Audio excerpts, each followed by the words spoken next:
everyone, before you start watching this video, I just wanted to let you know that there are going to be light spoilers mostly, throughout the video. So if you really want to play this game, or whatever, any of the games that I talk about, you should probably play them before watching the section for each game.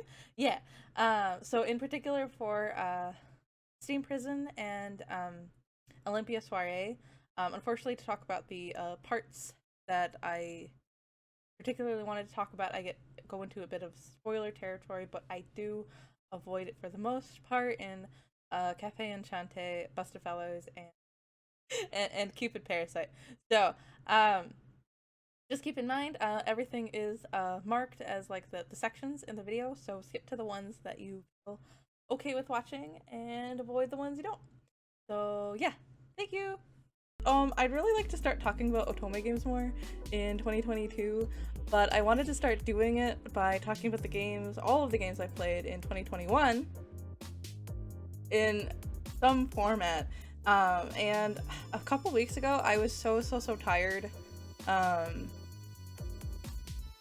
just was like I felt like I was like, I'll just stream and we're just gonna make this PowerPoint because I'm losing my mind and I need some stability in my life, and I just want to talk about Otome games because I like ridiculous stories, and because that's basically what all visual novels are. They're just silly stories that are very over the top. But I ended up not even streaming. I think I fell asleep on the couch. And it was okay because it wasn't a regular streaming day, but I ever since I had that idea, I've wanted to do this. And I thought that in a regular streaming day, like a Sunday, because normally I'm playing Dungeons & Dragons, it would be a reasonable time to at least talk about it. And we'll see what happens. Aha! You can see it! It works. It's great. Oh gosh, I don't know what I just moved. Alright, I have Chea up here. I'm actually going to... Okay, I'm going to actually turn off the chat just because I'm going to be recording this for, like, stuff later. To make little videos out of it later, and I want to be able to utilize it all. But I'm still reading chat. You just can't read it on stream for now. So this is Otome Games 2021. I picked this purple template because I like purple. Sorry if it hurts your eyes or anything. I like it though. It's sparkly like me. So I made like 2 slides, and then I realized that I could just do this on stream, so we're gonna go through my 2 slides. So to begin with, I have a so with each game, like Otome game, you get into the routes of there are like at least 4 or 5 routes for the boys. Get in my experience, the route's kind of dark. You're gonna be like, oh god, because there's lots of twists. They are morally gray in their morals. But in the end, the route's really satisfying usually at the end because of that. So I proceed with caution, but there's also like proceeded with caution and then in parentheses, but good boy, things like that. And then Yeet Thee to Hell are the boys that I hate because they do things that I can never forgive, like shove you in a crate and lock you there. And by you, I mean the main character, not actually you. They shove the main character into like a crate or lock her in a house or starve her, things like that. That's unforgivable and Yeet them to hell. So that's the rating system generally speaking. So let's just go over so that we can talk about Steam Prison. It's called Steam Prison. It's horrible. Oh my gosh, my head is in the way. So yeah, Steam Prison is a game that gave me psychic damage. Yay! It's actually really bad. The game is so bad. It's a steampunk themed game about this girl, the main character. Her name is Kairos, even though it's spelled like Cyrus. I don't know why it's Kairos. It makes me angry, among all the other things in this game. It's a steampunk game about a world that got flooded, but they made like a world in the sky that can only be accessed via a magical elevator. And a bunch of rich people went up to the land in the sky, so they survived the floods, and then everybody that managed to not die in the floods just like lives in like the steampunk world. basically. And that in itself doesn't sound that bad of a game, but Paris is a cop at the beginning, and of course being a cop is going to lead to some bad things. It never leads to good things in an Otome game or visual novel, I feel like, just in general. She gets falsely accused of killing her parents, and then is sent down into like the post-flooded world, and then has to learn to survive, basically. And the last point here is that her best friend forever is creepy. This is her best friend is this guy. He's horrible, and I'll get into it. I hate him. So here are the men. They're people. This guy, his name is he's like a priest. We have a doctor. We have a rich guy that likes guns. We have a young guy that is emo and tsundere. We have a dumb guy that's a cop, and then we have this guy who is horrible. So I'm gonna go talk about, so every guy is dumb. The only one I like is the doctor. He's the only redeeming guy, and maybe it's because he's a doctor and he like is like the doctor in like the good way. Like he actually like helps people. What a great descriptions of them, right? Ooh, here's Eltcreed is his name. Eltcreed Valentine, the rich man that has money. Eltcreed Valentine. He okay, so alright. This is a rich guy with guns. He buys you. He literally like, okay. So when Kairos goes down into the unfortunate world of like crime and prison-y stuff because she was accused of false murder and was kicked out of the nice breathable oxygen land up above the sky or whatever. He is like, oh my gosh, wow, Kairos is so cool because she's a cop. This is Kairos. She's a cop and she can use a sword, and I want a sword bodyguard. That makes me excited. I'm gonna hire her. So he hires Kairos for a better life, and that's cool. But he's just rich and idolizes knights. He's a white knight for a white knight. It's what I think is what happens. I think that's what happens in this route. Yeah, right? Let's see what I have written. Shockingly too romantic for my taste. That's what I wrote for him! Damn. Knight simp. Yeah, he's definitely a knight simp. And, so he has glasses, and I usually really appreciate characters with glasses because they're, like, usually not idiots. But, this guy's not very smart. He really likes pasta. He used to be a fat kid growing up, I guess. Sorry, trigger warning the word fat. And then he just kinda... I don't know. I guess he started working out because he idolized knights so much he wanted to become like a knight. And then he tries to sacrifice himself because he wants the bourgeoisie people that live above the clouds to respect the people that live underneath the clouds, but it doesn't work out. Tries to be a martyr and fails. So that's the thing. Yeah, he's like rich. I don't know how he got all of the money because his dad had all of the money, so he's just a guy that inherited his dad's business. Like, God, why?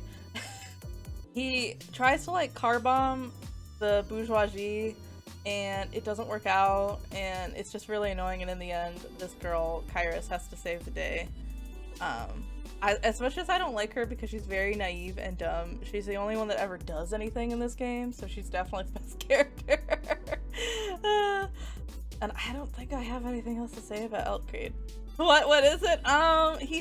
He's really, really, really into knights. Like, really into knights. That's Eltcreed's thing.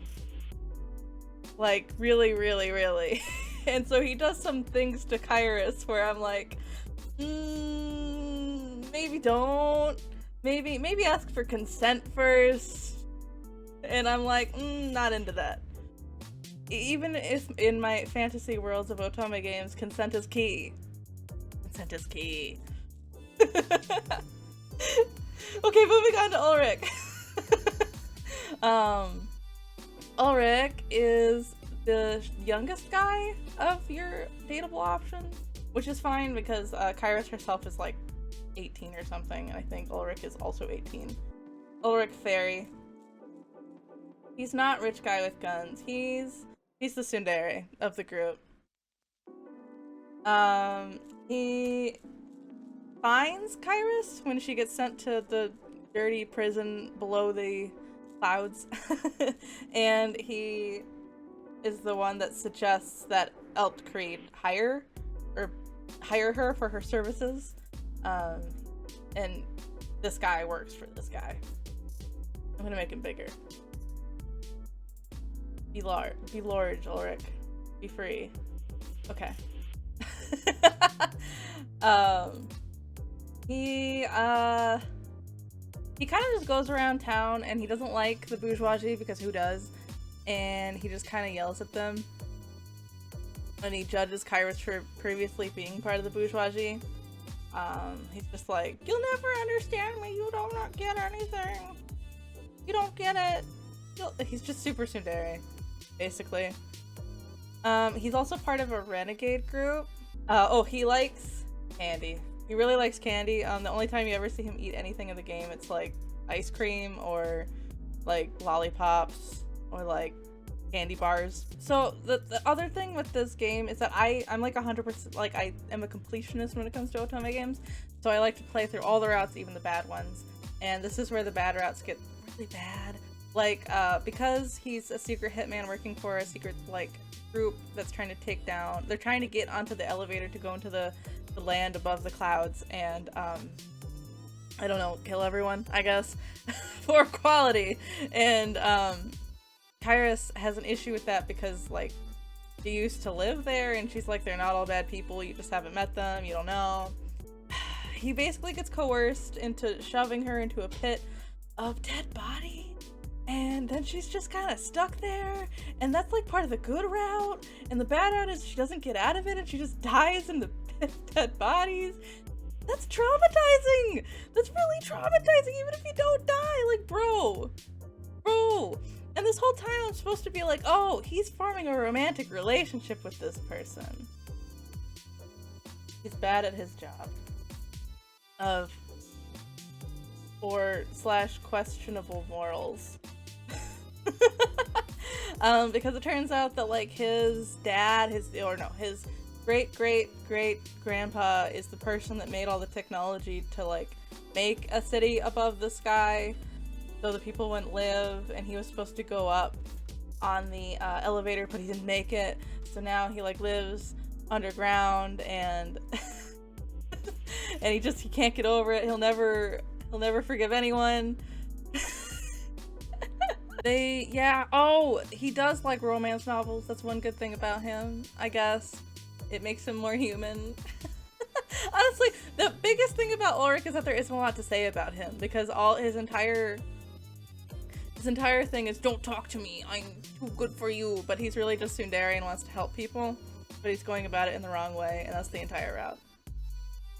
There's no like, wow, he saves Kairos from the jerks that he's working for. There's no like big like, I realized I was being wrong and I punched my mic and I shouldn't be mean to people. He just exists, and then you're done with the route and you're like, okay, cool, that's great, love it. The next person is Adage. I don't think he has a last name. I'm pretty sure it's just Adage. His suffering level is probably max, but he's also my favorite character in the game. Let's bring his picture up. He's really edgy. Actually, if I'm not doing it, I can stand here now. Wow, I can stand next to— oh god, my legs! Oh god, don't look! Wow, I can stand next to them. Okay, moving down. Adachi is a doctor. He helps out Kairos when she initially gets sent to the dirty prison lands because he's a nice guy. Basically, that's about it. And Protege finds her, and he has a few interactions with her, and then he decides to make her his assistant in that route. They go and they help people, but then they're realizing that the police doctor that also is like down there, he's like really keen on her, and he's like, you need to keep coming in. You look like you have problems. I need to take your blood. I need a piece of your hair. I'm really heckin' creepy. And I don't have a picture of that police doctor. He's really creepy. Don't worry about it. No, what happens is basically it's revealed that the other doctor is like this dude's dad, and they have like a weird Frankenstein moment where the dad is trying to reanimate his daughter, basically using Kyrus's blood. It's really messed up. But this guy himself is okay. He has like a level head. He's like gotten through his trauma. He understands that his dad's a bad person and he needs to be stopped, and in the end, even though it's kind of horrible and stuff, they get out of it. He's actually okay. I don't hate him. I gave him a good boy ranking. Yeah. Actually, for that matter, Ulrich has good boy ranking too, because even though he's really boring, there's nothing really bad about him other than shoving you into a pit of dead bodies. Maybe I should alter that. Maybe it's not good boy. This game! I'm gonna get through these boys quickly because they're boring. This is Innes. This is Innes Heinrich. Innes, I think that's his name. Yes, we're talking about Otome boys. Is that his real name? Let me check. Let me make sure. No. It's stupid, but it's not that stupid. Innes Heinrich Hein, which is just as dumb, but in a different way. He's a cop, so heck him. Heck him automatically. In his route, like, instead of trying to go to the liberated steam prison land, Liberalitas, like I discussed earlier with Eltcrade, that's his land, Kyrus decides to stay in the prison-y dungeon area. Basically, she agrees to tutor Innes. Kyrus agrees to tutor this dude for, like, I don't know, how to read and write, I think, because he never learned how. Because he's a cop, you know? You don't need a lot of education. I'm joking. Anyway, and he like teaches her everything, but honestly he's really boring, and he's like, we can never be in love ever because I'm a cop and you're a prisoner, and that's an inappropriate relationship, but really I love you, and it just goes back and forth forever. Oh yeah, he's like, okay, this is a little inappropriate, so minors, cover your ears. He's 29 years old in this game, this man, and he had somehow never seen porn in his whole life. I don't believe him for 1 second. I think he was lying. He must have been lying, right? But he genuinely acts like he had, and that's like a plot point that I felt the need to write down. So there's that. Finn. This is the person that's the worst of them all in the game. This is Finn. He has green hair, and I really love it when characters have green hair. I love green hair. But he's horrible, and let's discuss why he's horrible. He is the man, when you are in a bad route, he kills you. Like, in every bad route, this is the man that kills you. So when one of the secret routes was to date this man, I was like, why? I don't want to date him. He's gonna kill me. Why would I do that? And that's literally what happens. He just goes insane because he's been like tortured and given like that, like Clockwork Orange, like must kill Kyrus therapy or whatever, and it's just horrible. It's not fun. Why does this game exist? Oh yeah, and also this guy is the man that kills Kyrus's parents too. So the entire, like, Kyrus being falsely accused of murder, it's his fault. This man is horrible. Goodbye. I have him ranked as Yeetie to hell, in case you were curious. Yune Sekie. I say god because he's the god of the world. He's literally revered as like the patron saint of the whole realm, and like that he has like superpowers or some stuff like that. The real thing is that he's like a clockwork body boy and has like a keyhole in his chest forever. Yune, man who has lived forever, finds love and gives up immortality. Yeah, that's the end of it. I'd say he's a good boy because nothing he does is like irredeemable or anything. He's just kind of like boring. The way that this route works is that Yune, although Kairos is accused of murdering her parents, Yune's like, well, why doesn't she just become my assistant? And they're like, I think everybody in like the Senate or whatever, the government's like, but she literally murdered someone. And he's like, I don't care, I'm God. I can have whoever I want as my assistant. And they're like, well, guess you're right. And then the route happens. It's really dumb. So that's that game. This is this game. This game was a big disappointment. It gave me psychic damage. Alright, thanks for sticking around to my TED Talk about Steam Prison. Let's move on to a better game. The next game I played was called Cafe Enchante. This game is lovely. I recommend this game to everyone. This is Cafe Enchante. This game is wholesome. It's about Kotone, the main character. This is Kotone. Her dad dies. Not her dad. Grandpa dies. Runs cafe that he used to run. Turns out that this cafe has a portal to several other realms. And all the boys are cute and good. Yes. In this one, there was some. I mean, again, I'm always looking for an Otome style game, or a game that's geared towards a more female audience, I guess. Or anybody that wants more male protagonists, I guess, or male love interests in their games. I want like a mix of like non-binary and female ones too, but I was really hoping this game would have them. To get through the boys, let's see.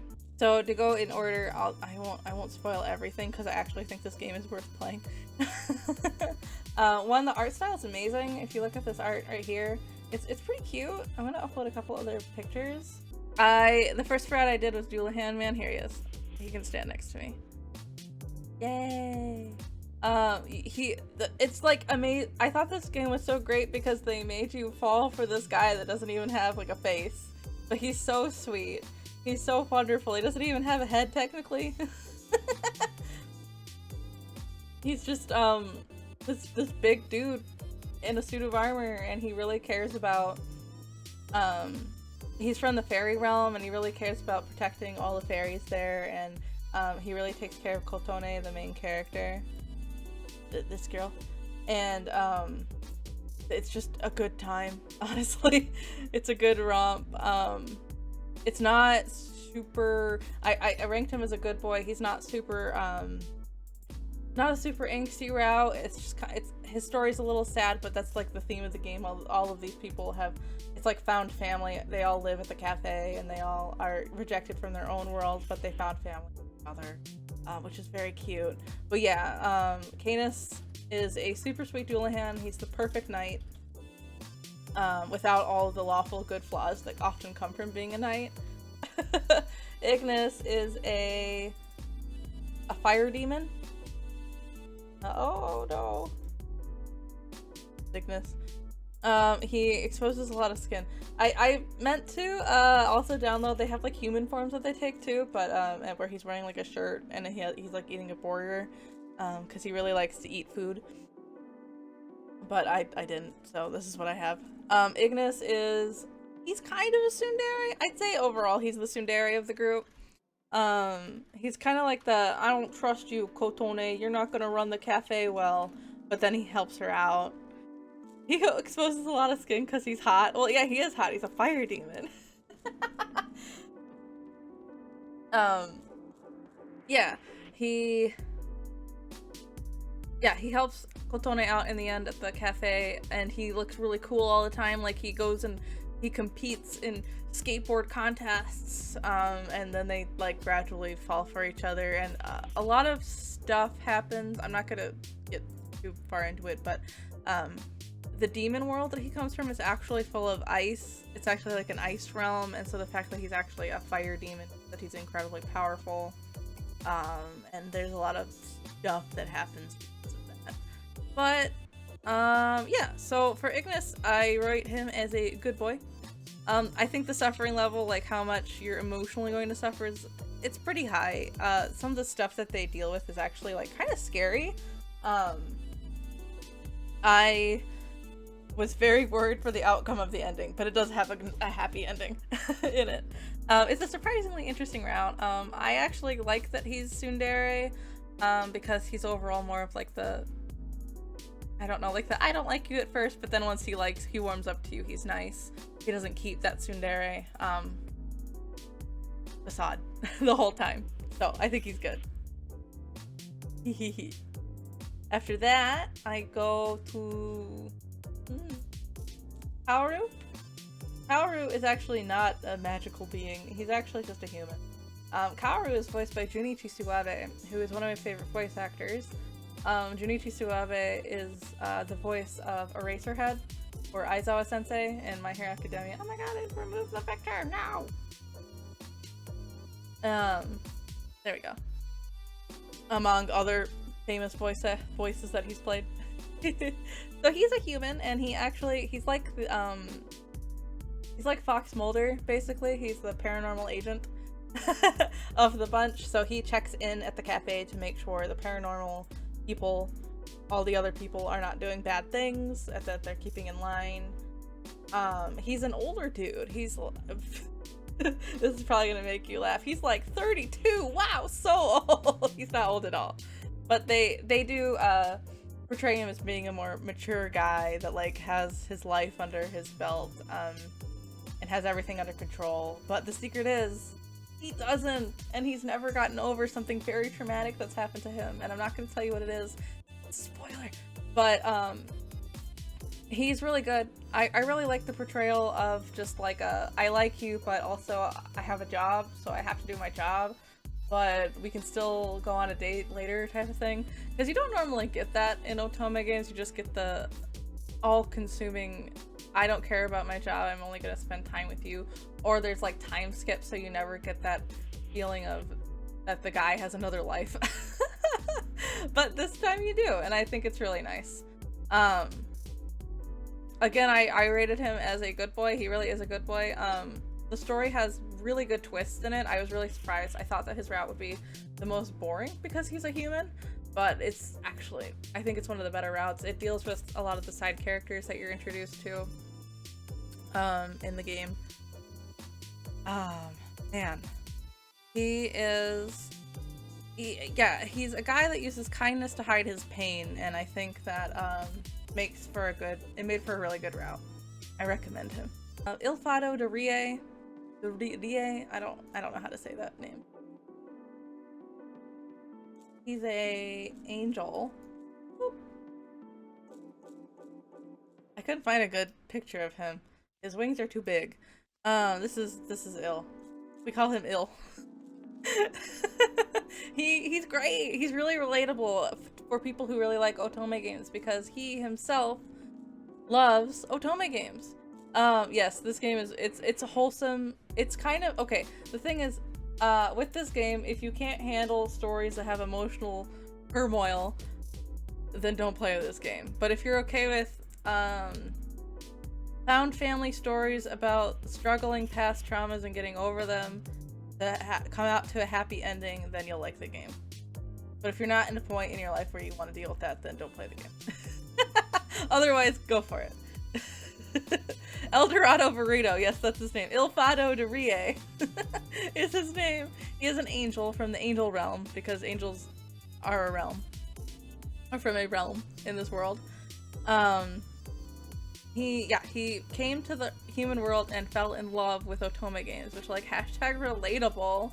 And a lot of his route at the very beginning is just him being like going to Otome themed cafes and getting all the special merch and going to different festivals or just playing the games. And they show his room, and his room is just like filled with like merch from the company's other games that he accompanies other games that they've made. It's really cute and funny. You want to brush his hair? I know. Yeah, it's very soft looking, and he probably needs help taking care of it because all he does is play video games.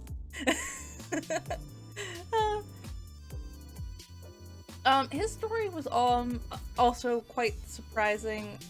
The portrayal of angels in this game is quite unique. I really like it. I haven't seen angels portrayed quite like how they are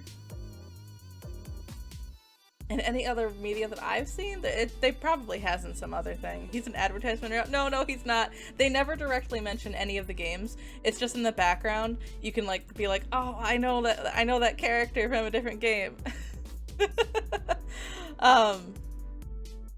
And that's only at the beginning, because like halfway through the route, things start to get pretty serious. I actually think the suffering level, I would say, is actually max. There's a lot of stuff that the player has to overcome, like the main character has to overcome, and the angel ill himself has to overcome. The portrayal of angels is very interesting. They're very like mathy.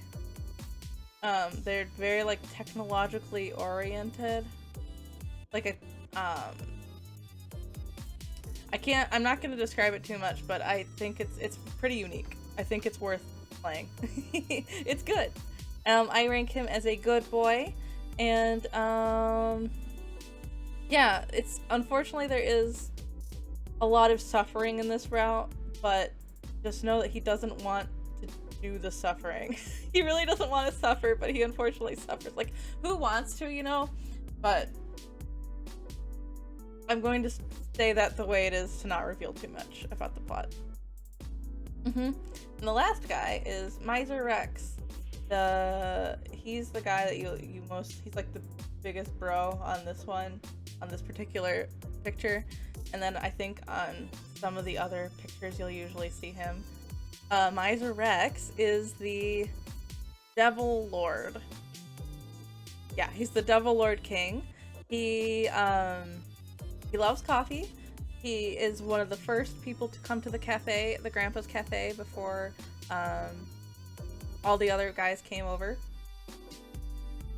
I think it's really, he himself is like the trickster god that can make anything happen. He's not a god, he's just a trickster king that can make anything happen because he's so magical and powerful. And everyone just really relies on him because he's so kind and powerful, and even though he acts like it's no big deal to him, it's quickly revealed in his route that it takes a lot for him to do that. And I really can't say anything more because I'll be spoiling too much. One thing I will say, that this is like the canon route, quotation marks, like it's the one that the author intended to be the last route that you play. You actually cannot unlock this route until you play every other route in the game. A lot of the times authors do that because they want you to like experience the whole game, even though they know that the last route is like the intended story. The ending is surprising. It doesn't end the way I thought the game would end at all.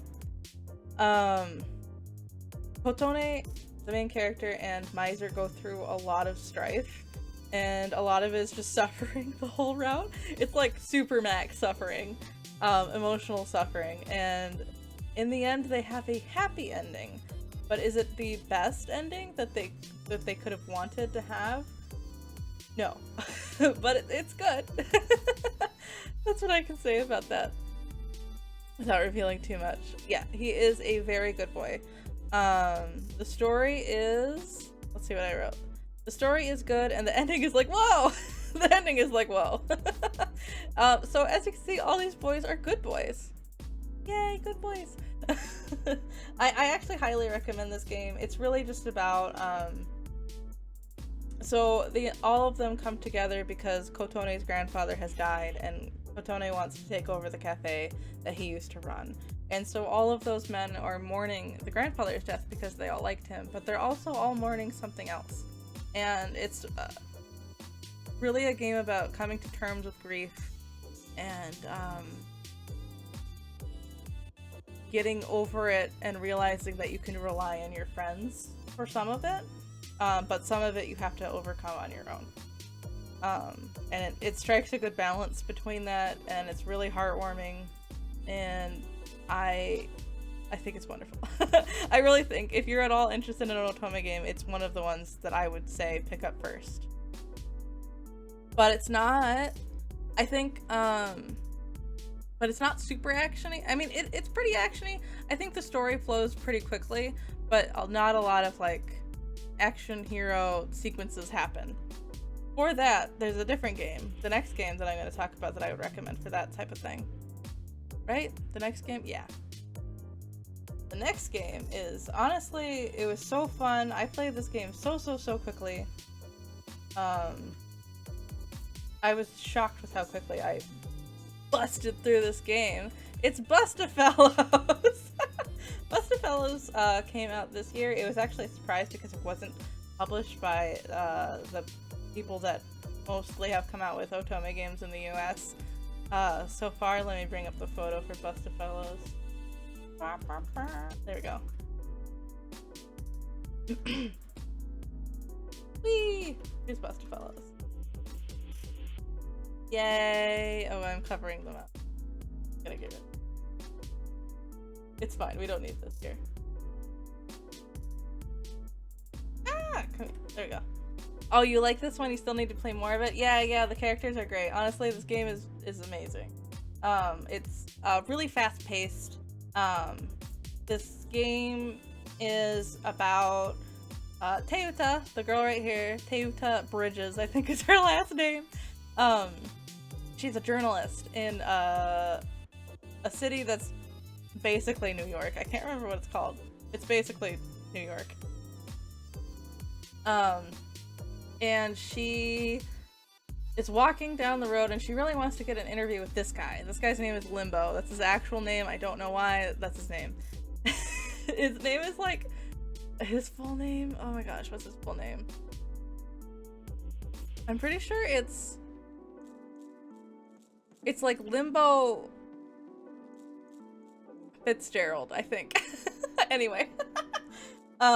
Limbo Fitzgerald is a lawyer that takes cases that are very difficult to win, like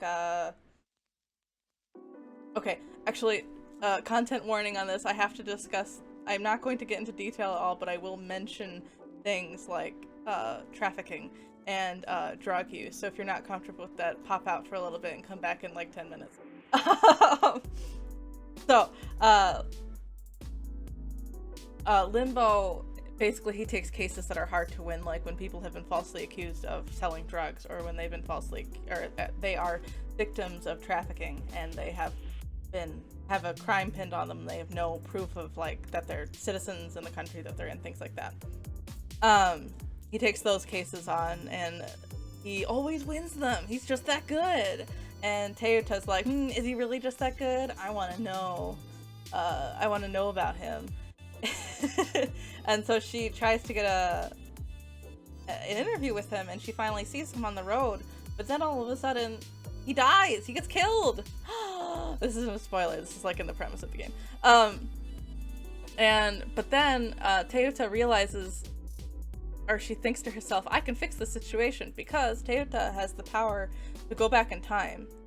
She has the power to go back in time, but she appears in a different body, and she never knows what body she's going to appear in. She just hopes that it's a useful situation, and she tries to fix things and prevent events from happening based on that. Go back in the past power. And so it's really fun because it's kind of a puzzle game, because you have to figure out what to do when you do go back in time to prevent whatever bad thing happened. But it's also great because this game doesn't super focus on the romance until like the very end of each of the routes. It's more about the case or the situation that's unfolding. It plays like the best episode of CSI ever. And it's super fun. All of the routes have a bit of darkness to them. They cover like topics you would expect to see in CSI and stuff like that. But it's just, I don't know, it was a great time. I'm gonna quickly talk about the boys. Actually, I don't have to bring up the individual photos because you can see them really well. I'll go in the route I played them in. Luckily with this game, no routes are locked. You can go through any route that you want at the time. I do recommend leaving... Well, actually not. Play it in whatever order you want to. It doesn't matter. I actually think what's great about this game is that in the prologue route, which is the longest part of the game, is the prologue, there's a part where you take a personality test type thing, and the way you answer is basically how you're going to get the guy that you're aiming towards. And what I liked to do, what I did anyway, is I took it blindly, and then whatever guy I got, well, that was the guy that matched my personality. Actually, the first guy I got was this guy here, Mozu, with the kitty cat. But there are other factors into it. It's not just the personality type, but that's the biggest thing. You can get the most points for each boy there. Yeah. So, actually, this game is another one where I thought maybe there would be a female character. Like, maybe that was the big secret. A female love interest, but it wasn't! They faked me out again, but it's okay. Anyway, I'm gonna start talking about Mozu. Mozu has this kitty cat here. This kitty cat's name changes depending on which route of the guy you're in. So it doesn't have a name. The only one I can remember its name is like Ginger, which doesn't make any sense. It's a great cat, but whatever. So this is Mozu. Mozu is a, what's the word? He works at a morgue. He works at the morgue, and he's the autopsy person. He works at the morgue, but he also does autopsies. He does autopsies on bodies for crimes and other things like that. He's quiet, but he's very good at cooking.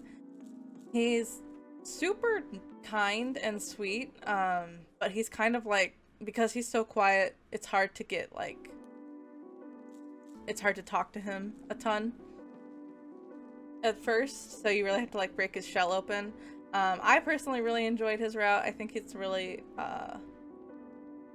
fun, and I liked it so much because it wasn't really about the romance. It was more about like figuring out who done it, because there's a whole mystery going afoot, and I don't want to talk about what the mystery is because it'll spoil a bit, but it's super fun. It involves Mozu's sister, and it's figuring out who did it, and then you have to like go back in time to solve some extra points that are unended. What do you call it? They were points that you had to fix. I'm gonna say it. That's how I'm gonna say it. You have to fix the situation, but in the end, can the situation even be fixed? We don't know. But it's a really good fun mystery, and I really liked it. That's the route I played through first. I actually don't know if I recommend it as the first route, but unless like that's what your personality matches, you know, because it's the darkest route in my opinion. The stuff that happens in the end is like really messed up. And I was pretty shocked that they would include that in a 14s game, but to be honest, it was realistic, so I couldn't be mad. And it's not like it has anything like essay or anything like that. I was just shocked by the ending of it. Moving on to Shu Lin something, I can't remember. Shu Lin O'Keefe, I think is his full name. He is a hitman. He basically goes about killing people on a list that he has. But he's actually quite smart, and he works with all of these guys to help solve like trafficking cases or save people that have been trafficked. They all do that. That's like their thing. Yeah. And he's quiet as well, but he's like the older brother type. He's pretty reliable. He's always hanging out. He doesn't like he doesn't attach very easily to Teuta, the main girl. There's a reason for that. He doesn't want to. But in the end, he really surprised me. I kind of thought that his route would just be him being detached, and that he wouldn't really warm up to Teuta, and he would just be cool, and eventually he would be like, oh, I like you, and then they would fall in love or something at the end. But no, it's actually super sweet. He's very realistic as a slightly older, he's like 25, love interest. Compared to Toyota, I think she's like 18 or something. It's super cute and sweet. He's a cool bounty hunter that's a big softie with an obviously dark past.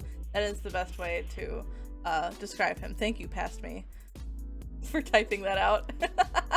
I recommend him. He's a good boy. By the way, Moser's a good boy too. They're both good boys. The next guy I have is Limbo. Limbo is a rich kid with a heart of gold. That's kind of how it is. He's a lawyer, right? So obviously he's a rich kid, but his sister's also a lawyer, and like he just basically has so many connections to people with money that he can do whatever he wants and get away with whatever he wants. But he uses that power to like actually help people that are in really bad situations.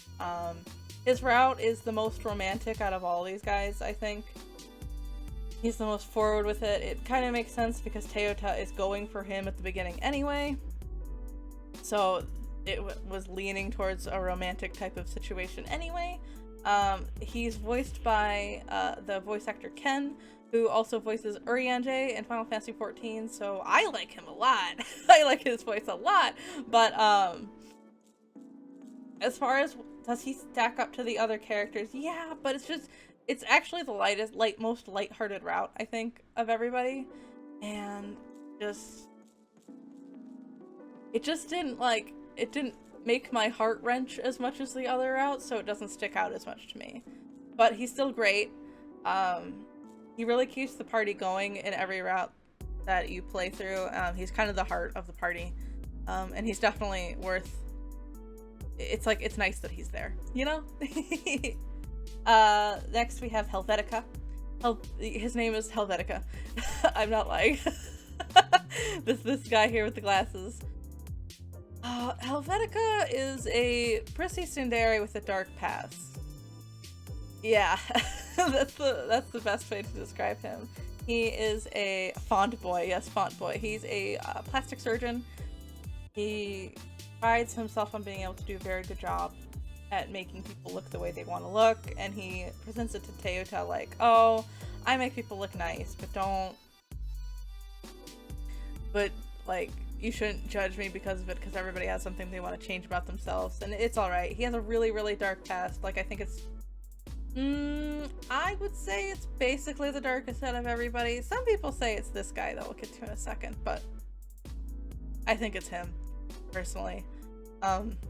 He wants people, like, he's very hard to let his guard down. You kind of have to be pushy with him.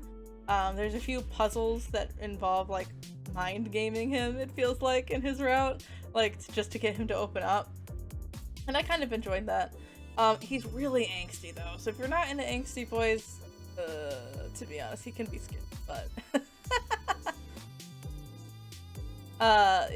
he's still a good boy. He's kind of a jerk at first, but once he warms up, it's like, okay, I get it then. Moving to the last guy is Scarecrow, that's his name. He's a master hacker, and he basically just stays at home and does lots of hacky computer stuff, basically. Scarecrow is very obviously not his real name.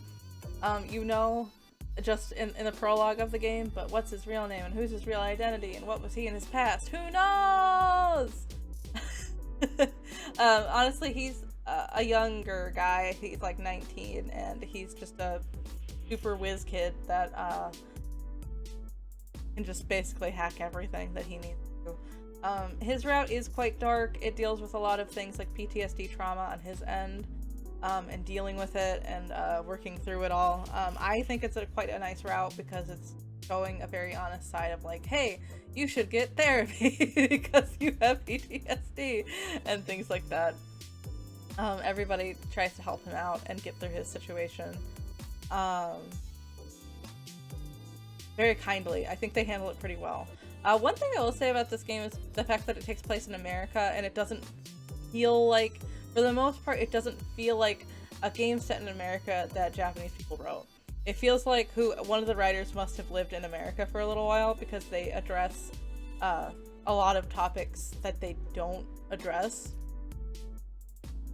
in other games, or they don't include things like the main thing that I always think is funny in a game that takes place in Chicago or such and such city, any of those cities, they're like, oh, but we have to go take a bath, or we have to go take a bath before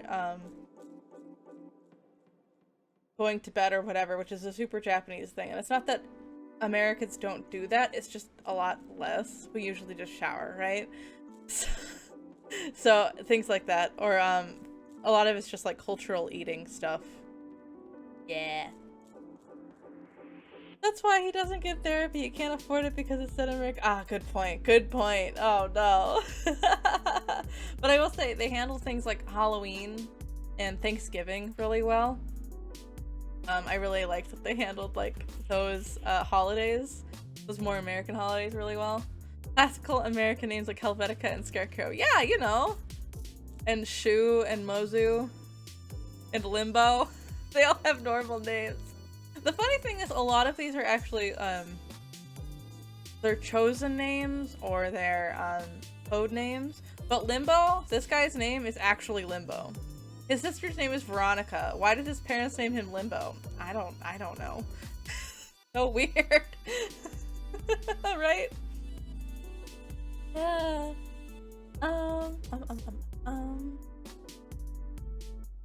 Let's see. Yeah. I only I'm gonna go through 2 more games. Done. Well, thanks all for sticking around for this, because I'm having a good time talking about these so I can get all my thoughts out. I don't know why. Doing things like this is very therapeutic for me.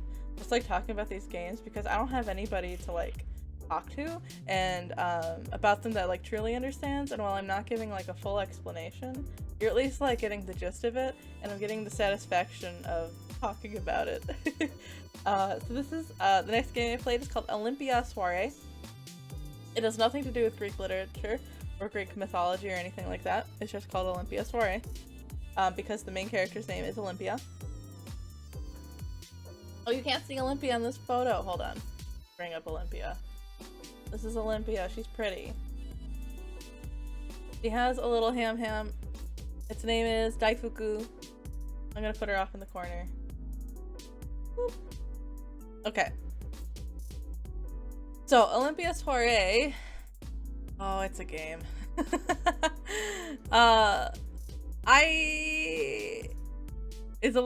Is it set in Olympia, Washington? No. No, it's not. Also based in modern day America? No, it's not either. It's set in its own world. It's its own fantasy world.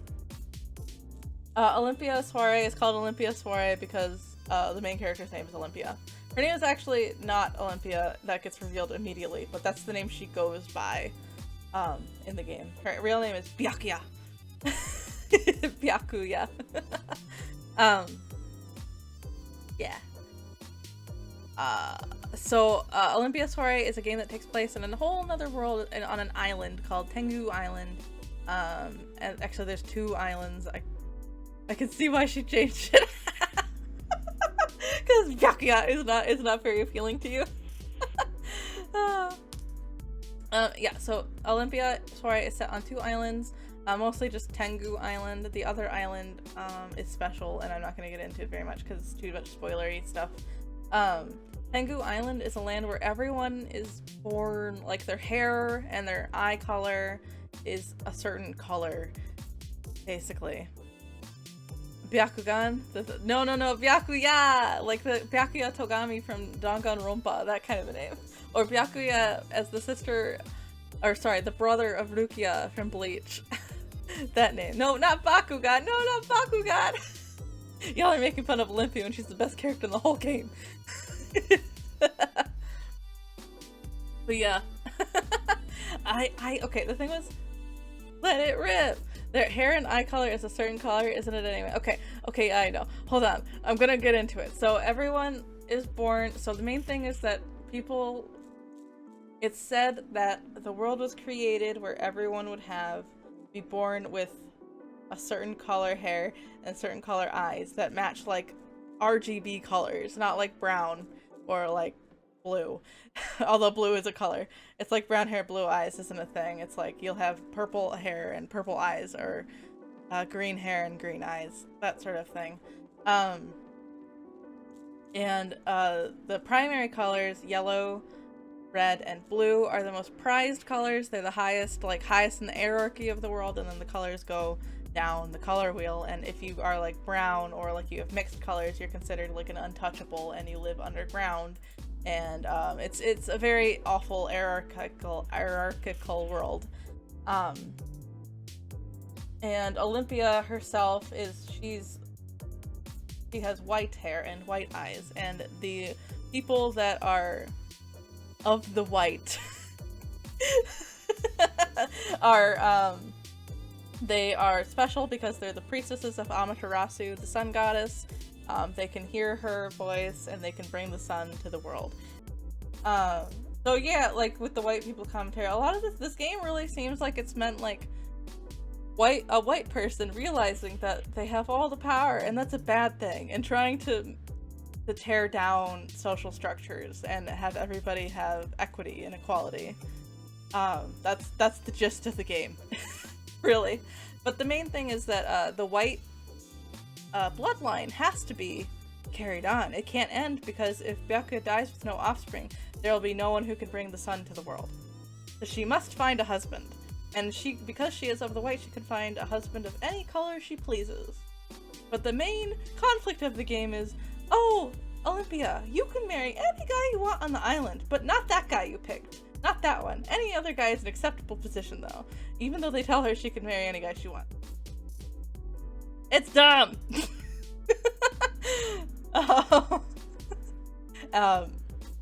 And yeah.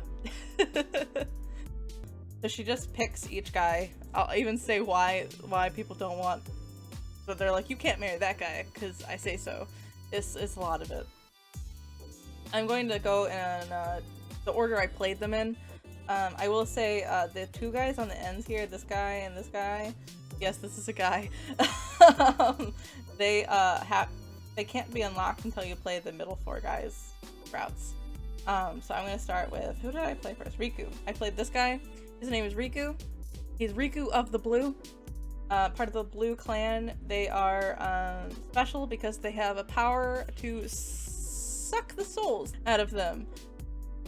And those sucking the soul out converts it into a pretty little crystal that can be used for like magical purposes and stuff.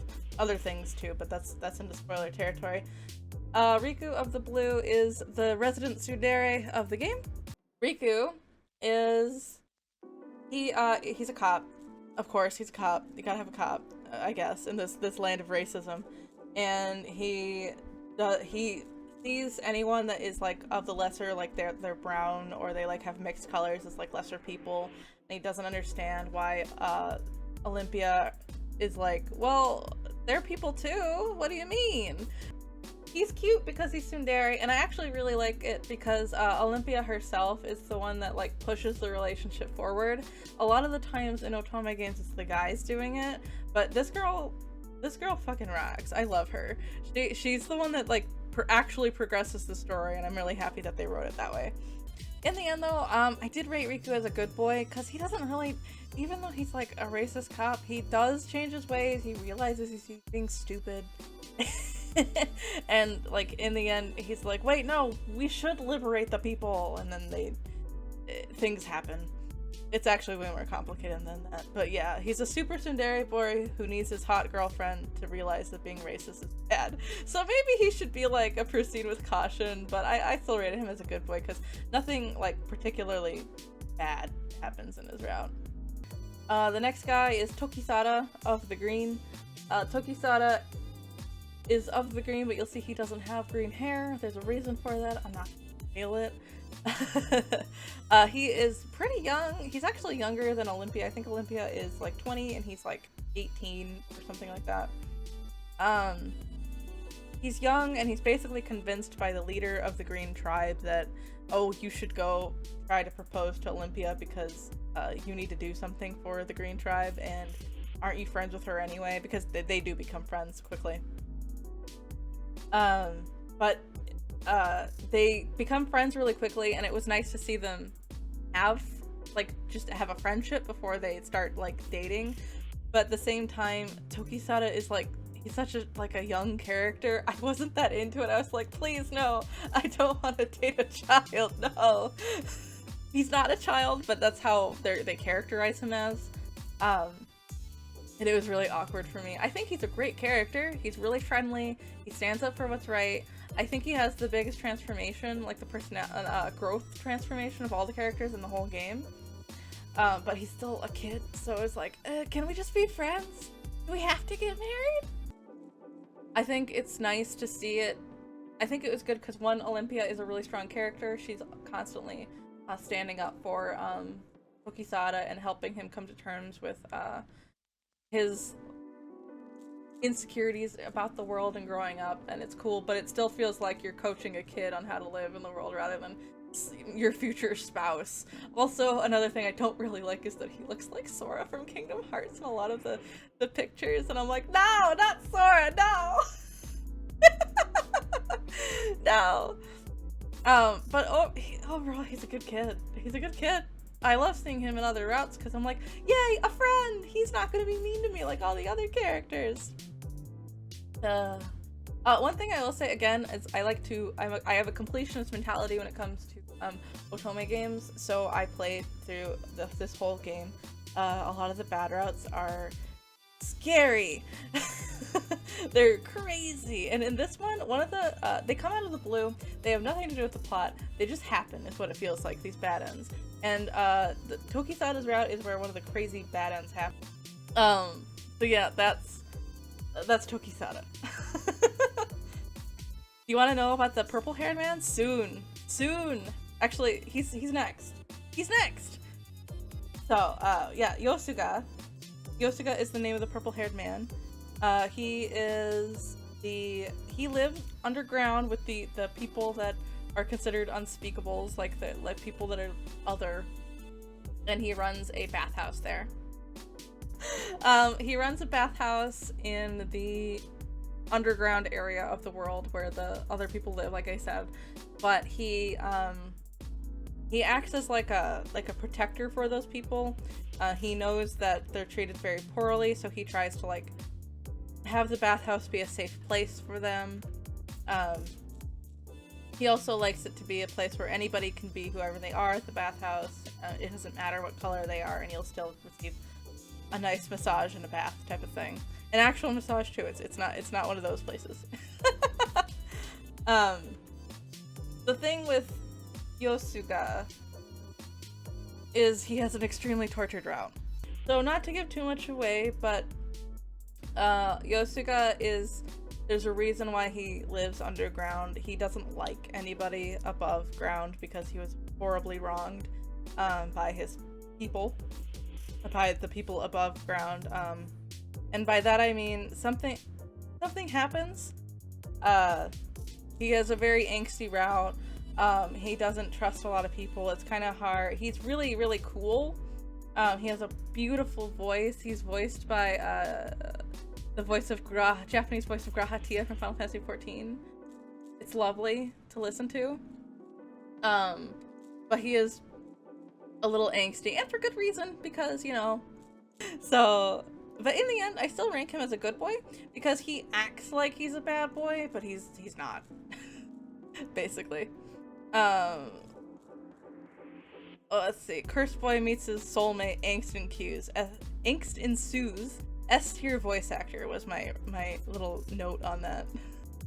So moving on, we have Kuroba. Kuroba looks like he's of the yellow, but he's not. He's actually of the black. Kuroba himself, though, is a doctor. He ended up self-educating for a while and then getting accepted into a university, and then became a doctor to try to solve this disease that's going around the island. He pushes Olympia away a lot because he doesn't feel like, even though he's totally falling for Olympia, he can't be with her because he thinks that he's lesser, because that's all he's been told all his life. He has a lot of really bad self-esteem issues. In the end, though, he does some really kind things and he fixes a lot of issues. However, something that doesn't have anything to do with him, but is part of his route, like in the good end of the route, is that Olympia is like, actually gets like SA happens to her, basically, almost. And it's like, what? Why is this happening? I thought that I had made a bad choice and I was getting into a bad route, but no, it's what happens in the story, and I think that's awful that the writers decided that that was going to happen. I'm in a fantasy world where I'm playing a strong female protagonist, and I get that we want things to be realistic, but we don't need that. We just don't need that in like a game for like teenagers. Like, no. We don't need that. That made me really mad because this guy himself is great. He has a lot of levity to him. He has a good sense of humor, and he's really kind, and I hate that they put that in his route. A character that's not seen here, a side character, does some bad stuff to her, basically. He tries to do some bad stuff to her, but then something happens. So it doesn't truly happen, but it's implied that she's about to be assaulted. Yeah, it's really, really bad. So this game is kind of crazy in that sense. It's really bad though. Like, I was so offended that they would include that in a route. Like, this game up until that point had been dramatic and dark, but not to that point. And I was like, for real? For real? And it kind of left a bad taste in my mouth for the rest of the game, but the story must go on. We must move on. I still gave him a good, or no, actually, I wrote him proceed with caution. He is proceed with caution because of what I just mentioned, not because of him itself. The route itself has the issues, not the character. Yeah, it deals with a lot of race issues. Also, I thought I was in a bad ending for a bit in the good route is what I wrote as my note. It's so crazy. I don't know. It's so, yeah, and I think that's an issue a lot of players, other people that I've seen in the Otome crowd have mentioned, like, Kuroba is so great. Why is his route like this? It's awful. It's annoying. Which boy is my favorite in this game? It's Purple Boy. It's Yosuga. He the best boy. But I like Kuroba too. If Kuroba's route didn't have that awful plot point, it might be him. But it does, so it can't be him. The next route is Himuka. This is Himuka. He is not of any clan. He's just Himuka. I thought that Himuka was a girl secretly at first. Again, I was getting baited again. Not really. I keep hoping that there's secretly a girl in these games, and there never is. He's not a girl. He's just him. He's the undertaker of the world. He takes in the dead bodies, and he turns them into crystals, and then they get used for other things. I can't talk too much about him because his route's really spoilerific, I guess I would say.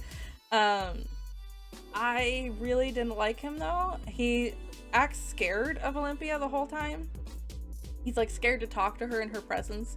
It's really difficult to like feel like they're falling in love with each other at all because he's just like, oh my god, I can't be here in your presence, I'm not worthy. But like he's fine, and Olympia's trying to just get to know him, and they fall in love, and it's weird, and that's about as much as I can talk without revealing too much in the plot. He does lock her in a house for 2 days, and I think that's really bad. Don't do that. Don't do that to someone that you like. Don't lock them in a house. They need to like eat and stuff. There wasn't any food in the house. They need to eat, and Olympia almost died, and it was really bad. I don't like that sort of thing in these games. In the end, I feel like if they had written because it's so spoiler filled, his route, it has to do with like the entire underlying tale of the game. I wish it had just been like an epilogue story, like they just were like, oh, and then Himuka was this. Did you know Himuka was this? And all of this was happening in the world at the very end of the game rather than having to be his own route itself. Yeah, it was like, nah. Don't even do it to someone you don't like. It's true. Don't lock people in houses with no food. Don't do it. It's bad. You heard it here first. Trips PSA. Don't lock people in houses. So yeah, this is the guy I gave Yeet Thee to Hell for this year. I didn't like his route at all. It's kind of awful. It's just not fun. I was disappointed in it. quite disappointed in it. His entire route felt like a bad end, to be honest, and he just wasn't that lovable. So yeah, great times. I will, you can't stop me. No, Moonlight, don't do it. Last we have the game, the canon route, basically. The last route in the game is Akaza of the Red. He's of the Red Clan. Again, I can't get too much into him. He is the man that sets Olympia on her quest to find someone suitable for marriage the whole time. The reason is because, again, you have to have more people of the white to keep the sun from shining. Keep the sun shining in the world, not from shining, but continue shining in the world. And he's just, like, so confident that Olympia will fall for him. He's just like, yeah, you like me. Yeah, I know you like me. You like my smoked fish that I made for you and the picnic I made, and you're enjoying my presence, I know. Which is kind of nice. I like that he was confident, but at the same time, you get like those two scenes. It's like you get two little bits of them like sort of falling for each other, and then like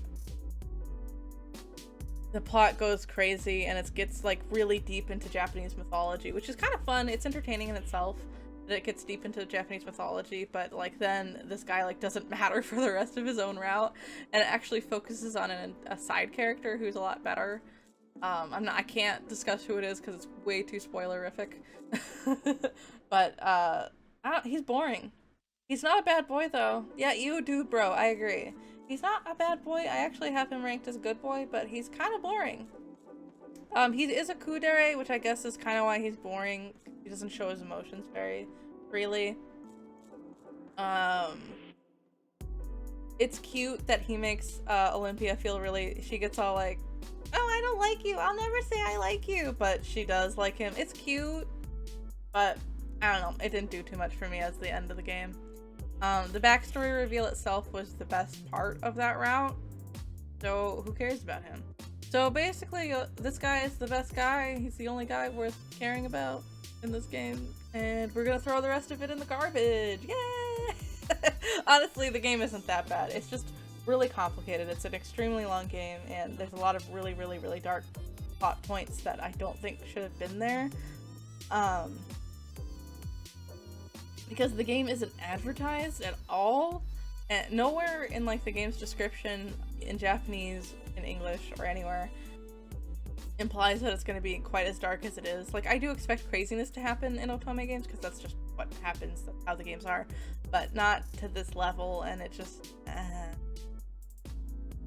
still have a bad taste in my mouth for Kuroba's route. Poor Kuroba, he didn't deserve that. Alright, I have one last game to talk about, and then I'm gonna be done. The last game I played was called Cupid Parasite, which does have to do with Greek mythology. Yay! Or Greek and Roman mythology. Yay! I personally like Greek and Roman mythology. Alright. So this is kind of a busy picture, but this is the entire game, is like this color bomb in your eyes. So these are the boys. So Cupid Parasite is all about Cupid doing her job up in Olympus and deciding that she wants to get a better idea of how humans work, and so she goes to Earth and she works for a what was the photo named? Hold on, I don't know what the photo was named. Oh yeah, look at all these boys to kiss. I didn't name that photo. Who named that photo? Whatever site I got it from named it that.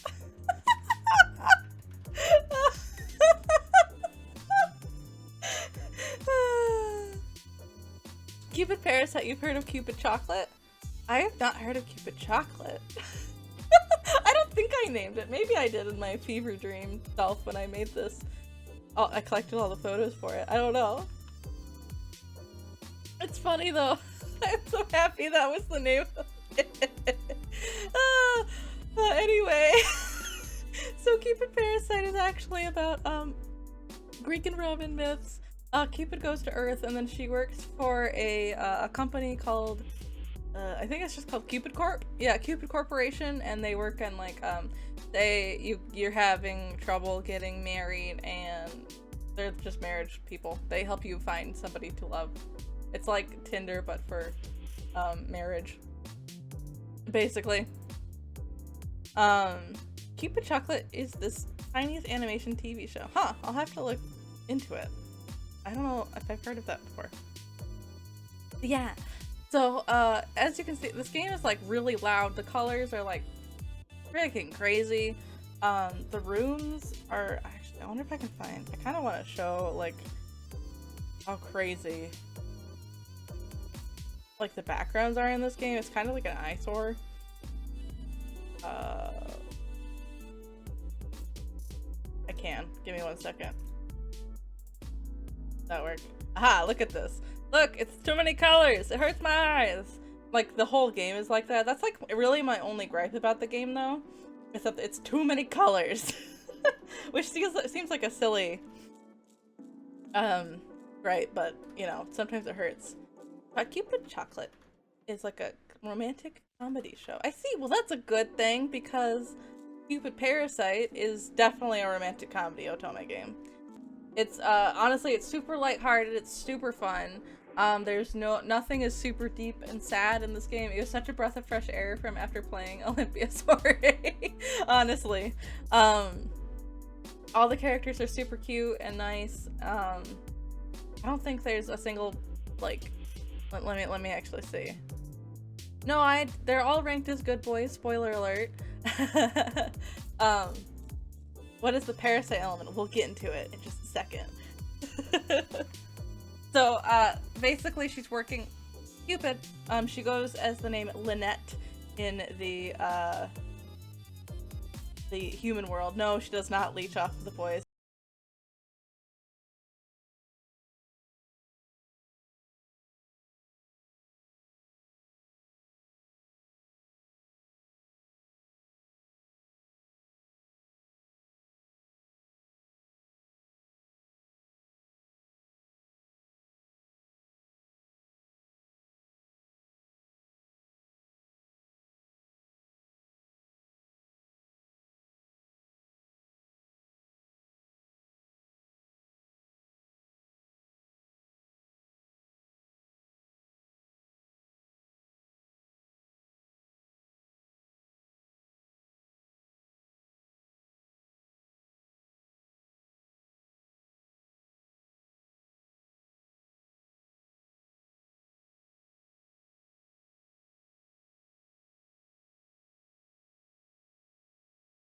Gosh.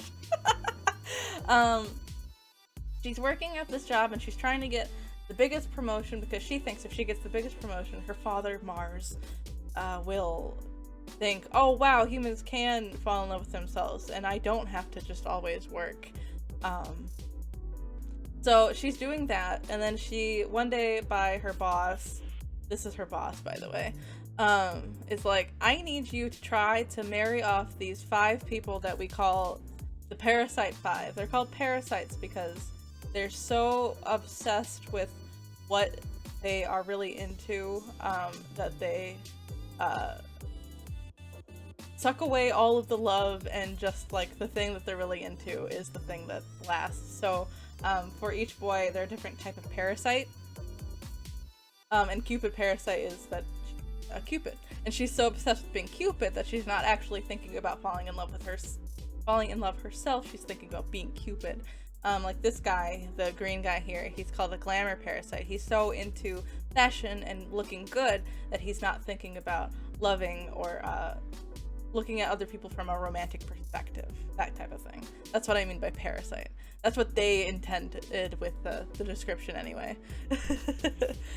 What's wrong with that? There's nothing wrong with, the thing is, there's nothing wrong with just being into fashion. There's nothing wrong with just being into, this guy's really into his job. This guy's really into Greek mythology for whatever, or just mythologies in general. There's nothing wrong with that, but the point was that they signed up for a membership to the Cupid Corporation, which is all about finding a marriage partner, but they don't actually want to find a marriage partner. But they're still paying for a subscription, so it's like, okay, if you're still here, we need to find you a marriage partner, right? And if you don't, you shouldn't pay, you shouldn't be paying for a subscription, you should cancel it. But they don't want to cancel it, and they each have their own reason why they don't.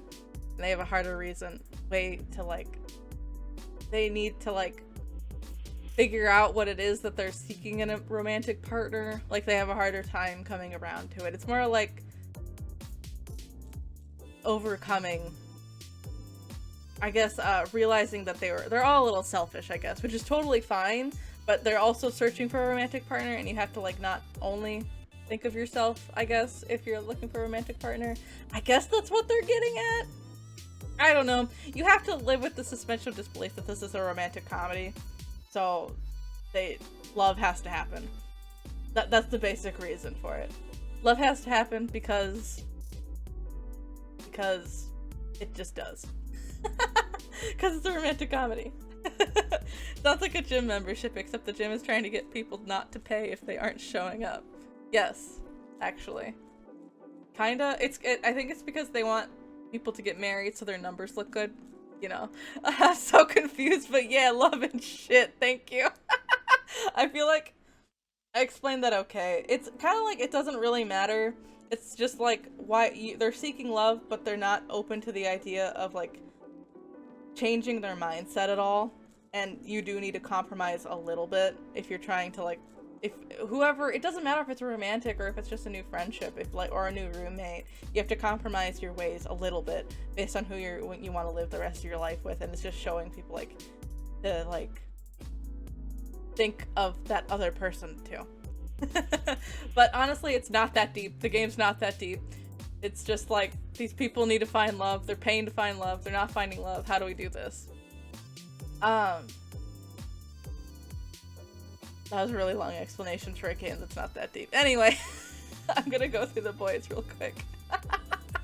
I'm going to move this. I kind of want to bring up their pictures. I'm gonna move this up here because they're cute. I'm gonna go in the way I played. You don't have to play this game. There's no, like, really locked routes. You can't play do the characters before you do, like, certain routes first. But after you unlock, like, one good end, you can unlock all the other boys, or they unlock. So it's just in case you want to play the game. It's not that deep. Moving on. Here, no, Shelby. This is Shelby. This is he has the best name. His name is Shelby Snail. He is the CEO of Cupid Corporation. He really likes working, and he gets he's the prestige parasite because he's really obsessed with always looking good, always appearing to be the best at what he does, and he doesn't want to fit any time for, like, having a real relationship, not just, like, romantic, just a real relationship with anyone into his life. He's so busy working. So he has to learn how to do that, and he does so by falling in love with Lynette. And he succeeds. It's a really cute route. I actually like that they address the fact that they're adults. They like their jobs. They want to work.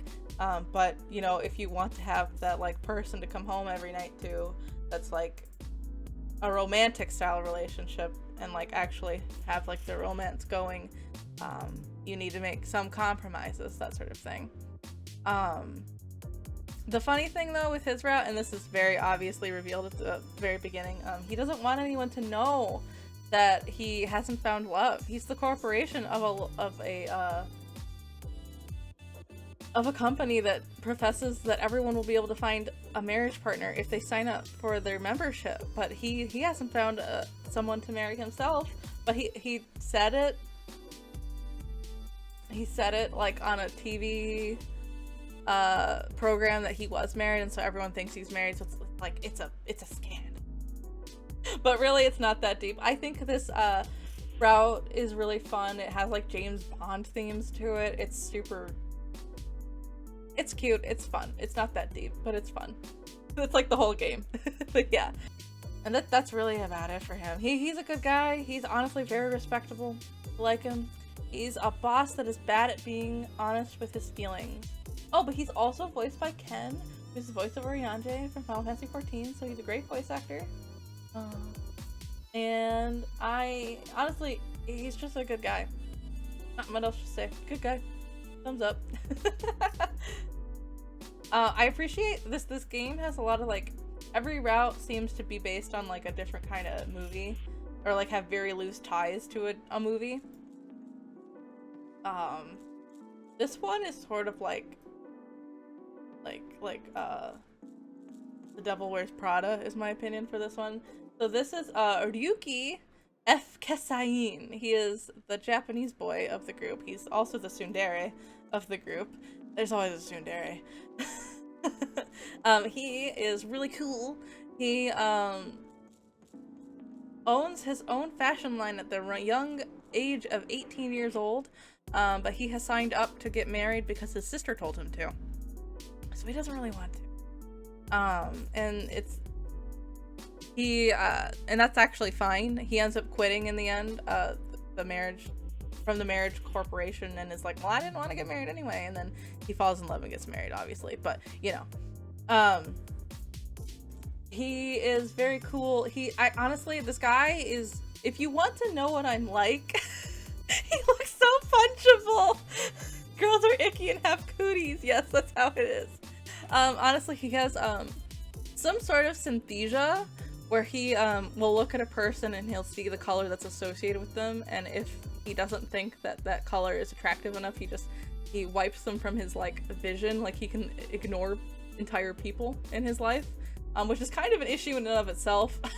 It's like not a great thing to go about life. I love that he looks so punchable to you.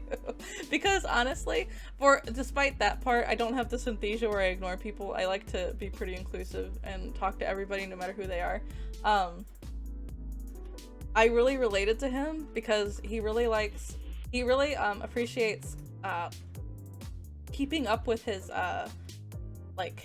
his facial routine, and he really likes fashion, and he's really tsundere. Honestly, I hate to admit it, but I'm kind of tsundere. And his whole way of going about life is really cute, and he's really particular about humidifiers, and I'm like, yes, king, me too. We need 6 humidifiers in this house that I live in. It's too dry. Things like that. He does have the 19-step skincare routine. Ignore certain people in your life sounds great for retail work, though. Yeah. He works at a retail store and he just ignores people. It's great. You better look cool or I'll wipe you away from my vision. Yeah, that's pretty much it. Oh yeah, sorry, your color was so boring, I forgot you existed. Yeah, even more punchable. I know. I know, but that's the thing, I don't know, he's cute. It's cute because he finally realizes, he's like, wait, people exist at some point, and I don't know, it's fun. I like it. He has a dog. The dog is an Afghan. I can't remember what the dog's name is, but it's cute. Oh, its name is Kaguya is the name of the dog. I like him, and he is the yeah, he was the glamour parasite, but then he becomes, I don't know, the loving man. He falls in love with Lynette in the end. Okay, moving on. After that, I played through Gil Aquanite. Or no, not Gil, I'm saying the name wrong. Gil Lovecraft is his name. Gil Lovecraft. Oh, this guy. Alright. This is Gil Lovecraft. He used to be roommates with Lynette. When Lynette first came to the human world, she was, her aunt, Athena, put her in a roommate situation with this guy. And this guy is the kind of guy that wants to be a mother hen to everybody.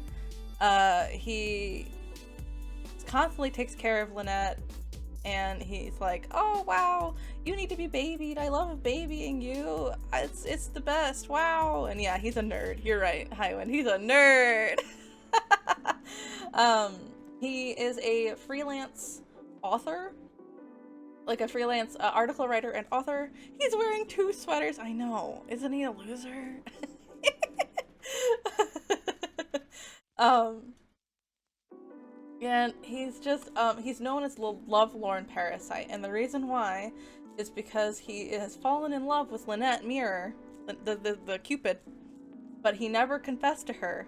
And he moved out without ever confessing his love, and he can't get over her.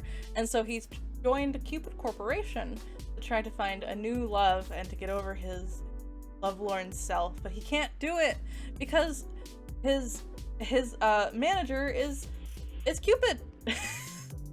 And he loves her. And it's honestly a huge deal with, like, this route is kind of annoying because it's like, well, one, he won't admit that to anyone that he was in love with Lynette, so he can't just request a different, like, advisor, which would have been the better thing to do. He doesn't do that because he wants to be around Lynette because he loves her. But also, it turns out that, like, he thinks that Lynette isn't in love with him based entirely on miscommunications and not actually confessing your feelings. Like, literally, if you like a girl or a guy or non-binary person, just tell them! Just tell them! Just tell them! That was like the whole route. He kind of just drove me up a wall because I was like, none of this would have happened if you had just been honest, dude. Ah! And he's really smothering, and he just really wants to do everything for Lynette and not, like, let her even, like, I don't know, make tea by herself, that sort of thing. It's, cause to be honest, he's not a bad boy. He's the first person ever in an Otome game where I've rated him as, he's a good boy, but I would yeet him to hell immediately. Like, I would never be able to deal with him. Ah!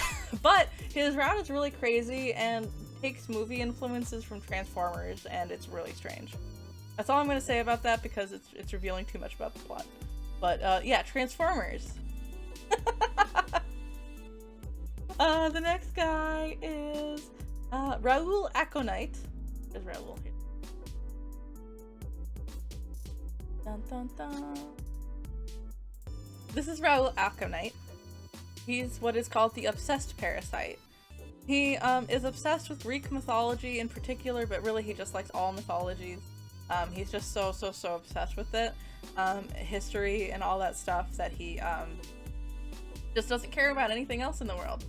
Raoul is an actor, a Sillywood actor, that's what they call it in this game. Sillywood, not Hollywood. I don't know why, it's just what they call it. And he is actually only he only has a subscription, a membership to Cupid Corporation because his agency wants him to learn how to love. But he doesn't really care about love at all. He doesn't understand the appeal. It's actually something that's really interesting, and I wasn't expecting it at all in this game, is that he's really open about sex. He's like, yeah, you're hot, wanna bang, let's do it. And that's a thing that happens in his route.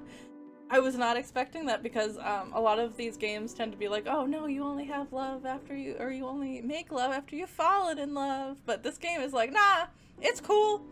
Do it, it's fine. It's a certain way to do it. You can do it, it's not bad.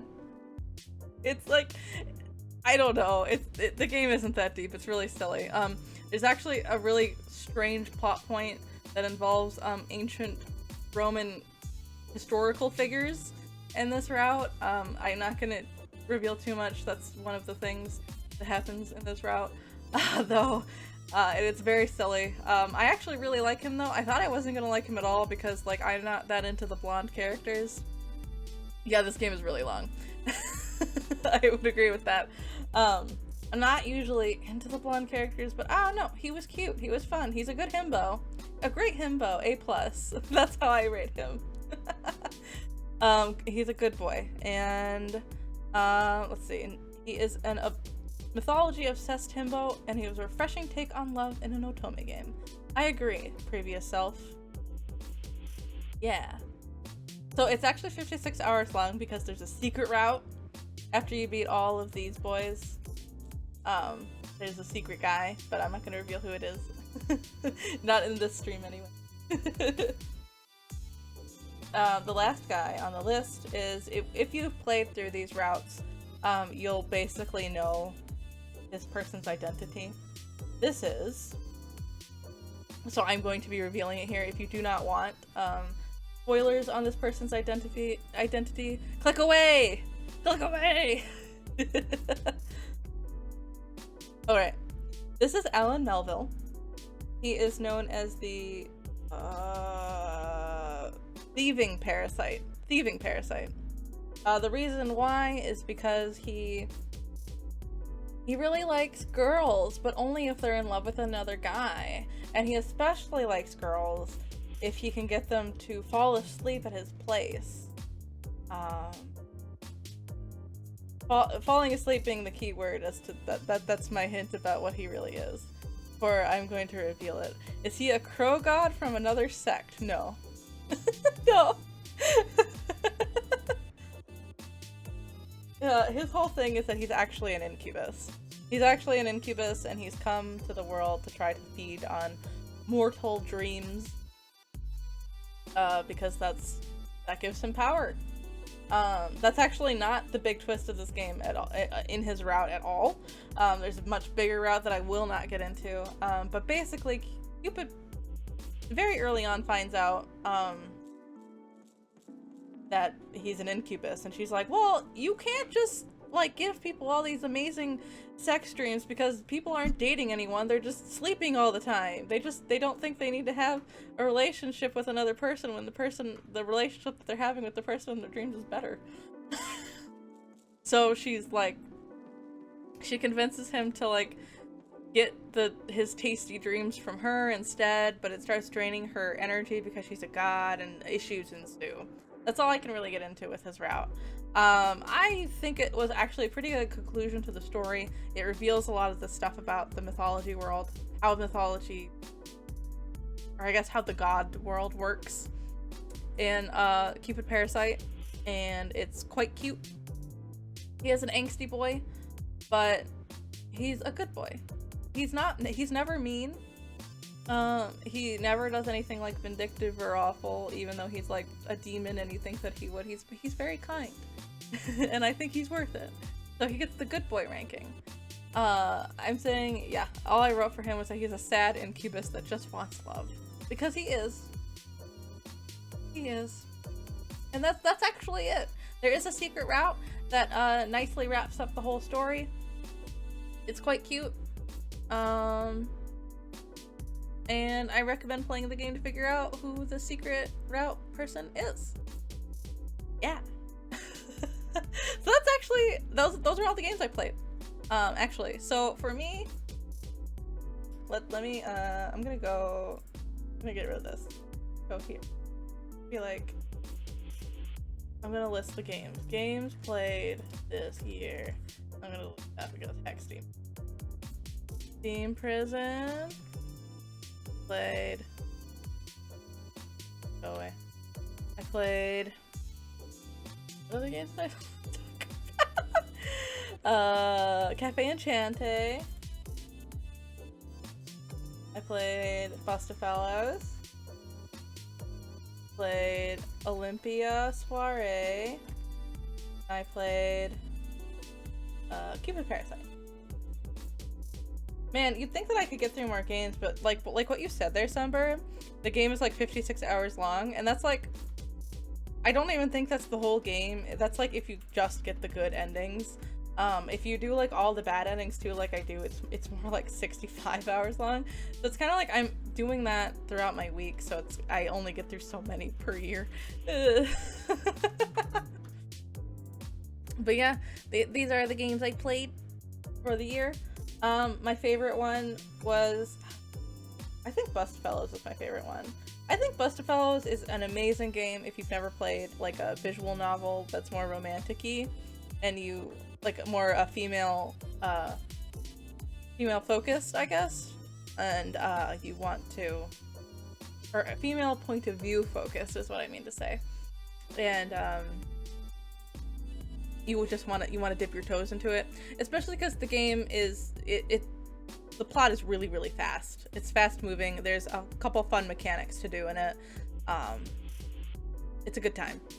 The games I don't really recommend are definitely Steam Prison. That game can just go die in a hole.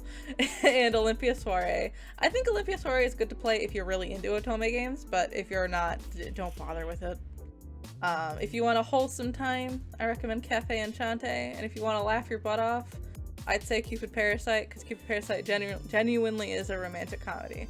I thought I wasn't going to like it because I thought I wasn't into romantic comedies that much, but I guess I was wrong. I think I like them now because of that. I thank you all for sticking around and listening to me talk about Otome games for so long. It feels crazy.